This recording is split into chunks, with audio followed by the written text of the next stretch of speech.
In 2015, Autumn and Jared McGregor were jobless and homeless, living in a tent in a trailer park with a newborn baby. And today, with a growing family, they're building an empire in southern Utah. Join the McGregors in their ongoing journey as they work, play, and overcome the odds to create the life of their dreams.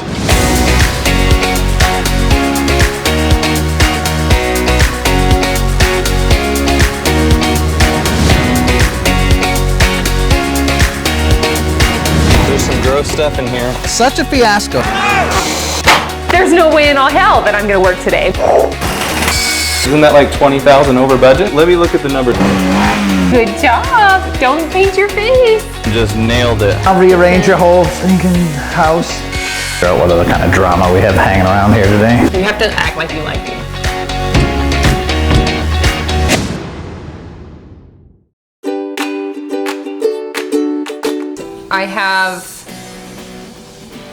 I don't even know how to say this, like an ex who stalks me. I've got a restraining order.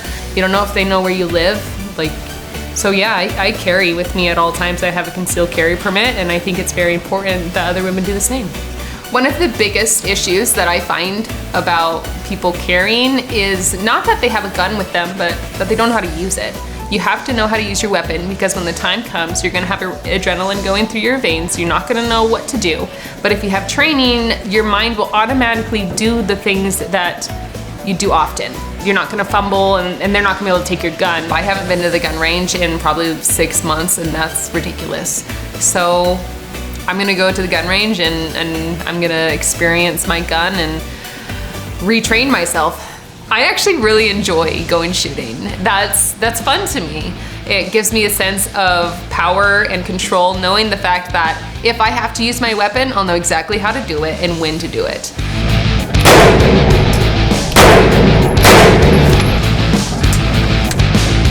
So close up. He's dead. Being able to fire a gun, not just hold a gun, but fire a gun is exhilarating, okay? It gives you that sense of power and control. Never put your finger on the trigger until you're ready to actually shoot.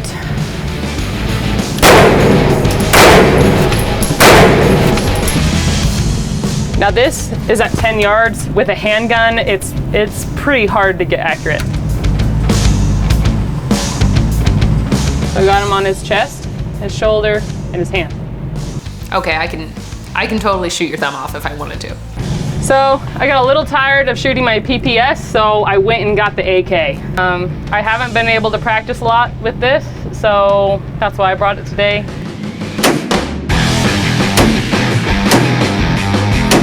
Look at that! Look at that! That's awesome! Okay, so the ones up here are from another round that we did. That's from the last round, but this is all from this round. That's awesome. That's at 10 yards. Let's go. I want to see if I can shoot him in the crotch.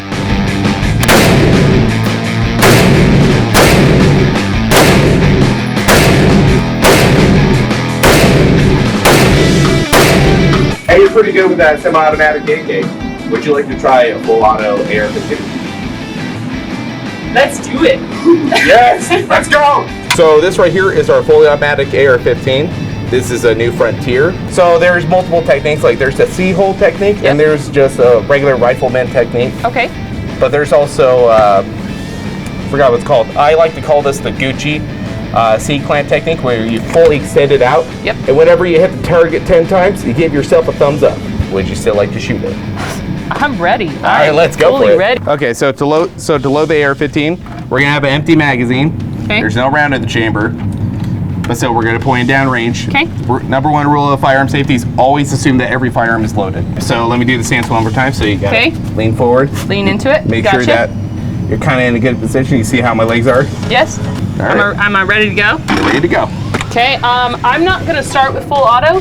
I'm actually gonna do a semi first. That way I can kind of get the feel of the rifle. Get the feel of it and know how to like push into it, and then I'll switch to full. Okay. It's like any other AR-15, so not a lot of kick. Okay. Back in the pocket like this. Yep. A little bit bigger. Squared up, back, lean into it like this.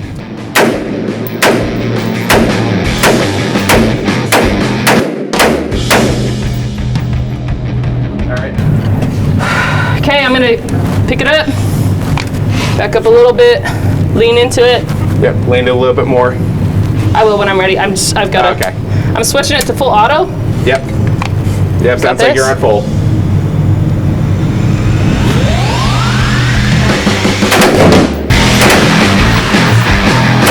Wow. Just wow.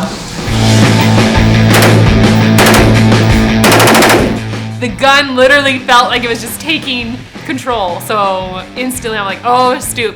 I've got to stop. Let's lean into it. And you don't really realize how much strength you have to have that type of gun. So what'd you Oh think? my gosh, that was amazing. Right.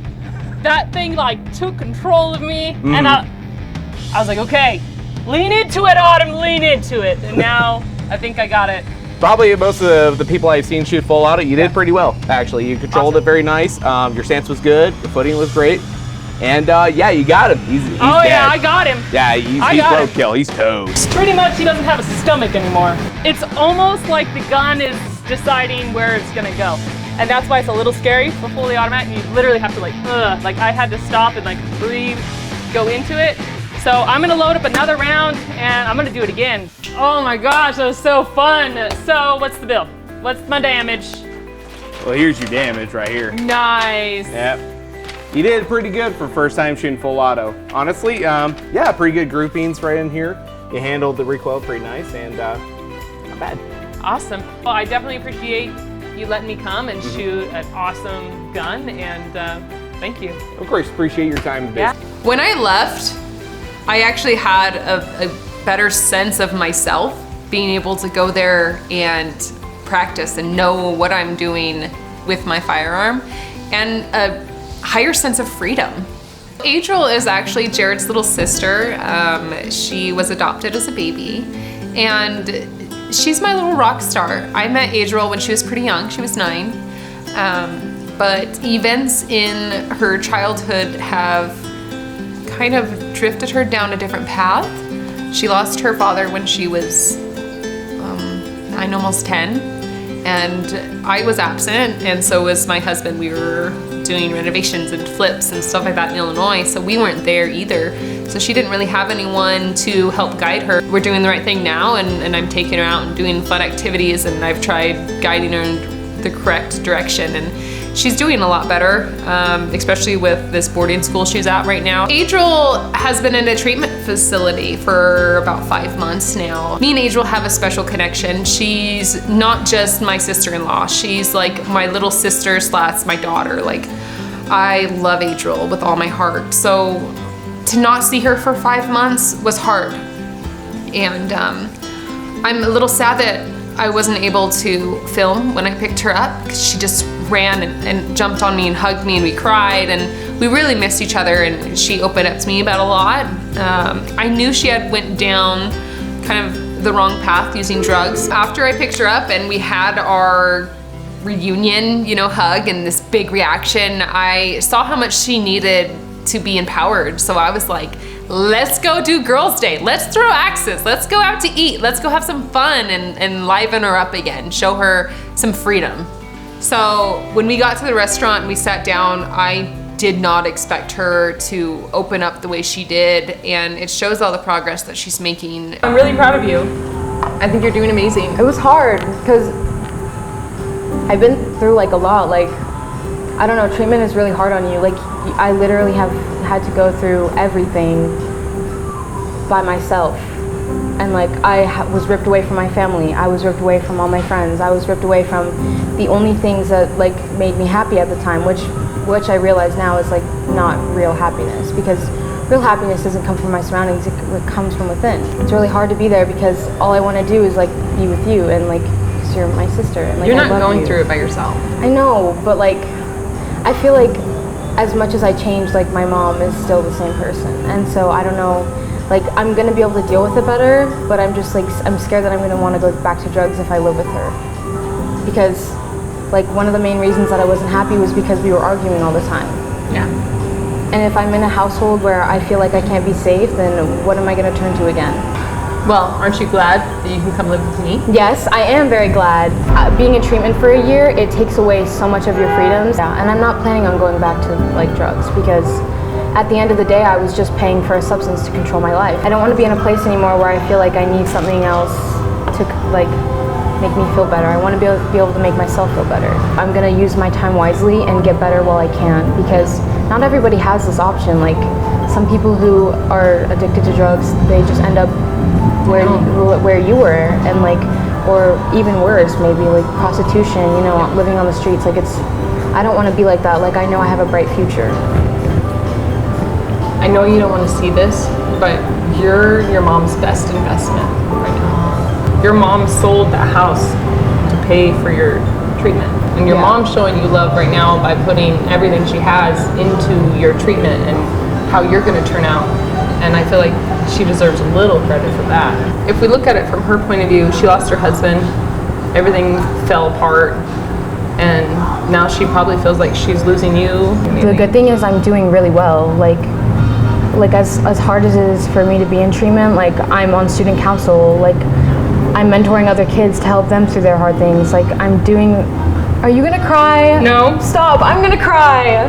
Adriel, you are such a powerful, beautiful young woman. You can change the lives of so many kids around you. So many kids. Stop. And I'm not gonna screw up again, and I'm gonna be better.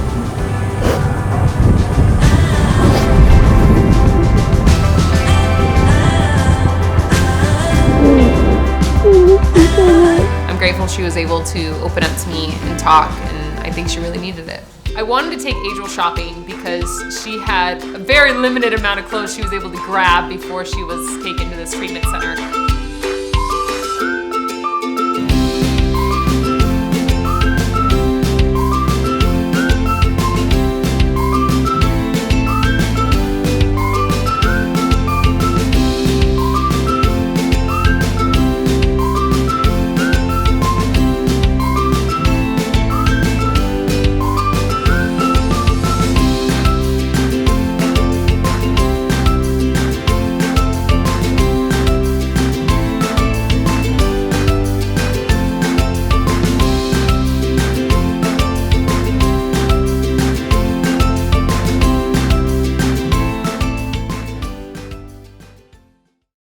So to wrap up the day, I wanted to help her get some aggression out, and I wanted to take her axe throwing. If you've never been axe throwing, it's exhilarating.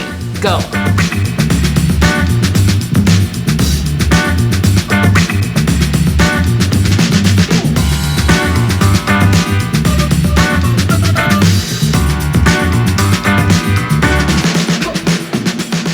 So while we were axe throwing, I just watched her fail and fail and fail and fail. But I told her every little bit of progress you make is something to celebrate. The key is to focus on the target and make sure you follow through.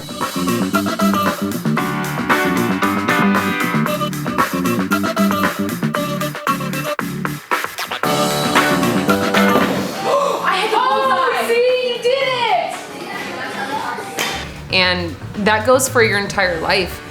I don't know how many times my kids have seen me fail, but I know they won't remember me failing. I know that they're gonna remember me getting back up and trying again.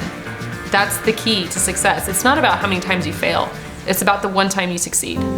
I think the biggest thing that I want to share with people is it doesn't matter if you're starting a business.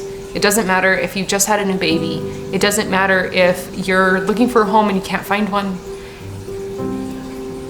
What does matter is every little step of progress you make should be something you celebrate.